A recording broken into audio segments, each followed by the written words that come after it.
XMET крипто биржээс эрхэм мэрлэгч та бүхэндээ энэ өдрийн мэндийг хүргэе. Фьючерс арилжаа хийхийн тулд та эхлээд buy эсвэл sell чиглэлээ сонгоно. Ханш өснө гэж үзвэл buy, харин ханш буурна гэж үзвэл sell чиглэлээр захиалгах боломжтой. Мөн захиалга лимит эсвэл марк төрлөөр оруулж болно. Лимит захиалга хийхдээ limit price хэсэгт позиц нэг ханшаа хэрэглэгч та өөрөө оруулна. Дараа нь дэлгэцэн дээр харагдаж байгаа шиг more options хэсгээс тухайн арилжаанд шаардлагатай маржин, шимтгэл болон бусад мэдээллийг харах боломжтой. Нэг лот нь тухайн арилжааны хослолын одоогийн зах зээлийн ханшаар тооцогдох арилжааны хэмжээг илэрхийлнэ.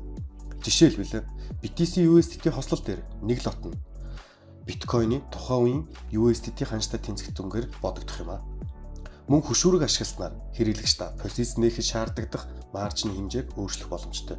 Та арилжаанд орох хэмжээг лотоор тохируулахаас гадна value хэсэгт нийт үнийн дүнгээ шууд оруулж арилжаанд оролцох боломжтой. Арилжаа хийх хослол, lot, value болон хөшүүрэг сонгосны дараа stop loss болон take profit-ийг тохируулж болно.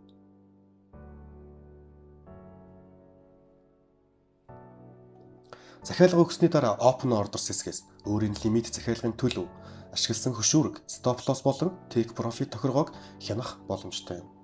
Sell арилжаа хийхдээ мөн адил арилжаалах хослол, lot, value, хөшүүргээ тохируулж захиалга байршуулна.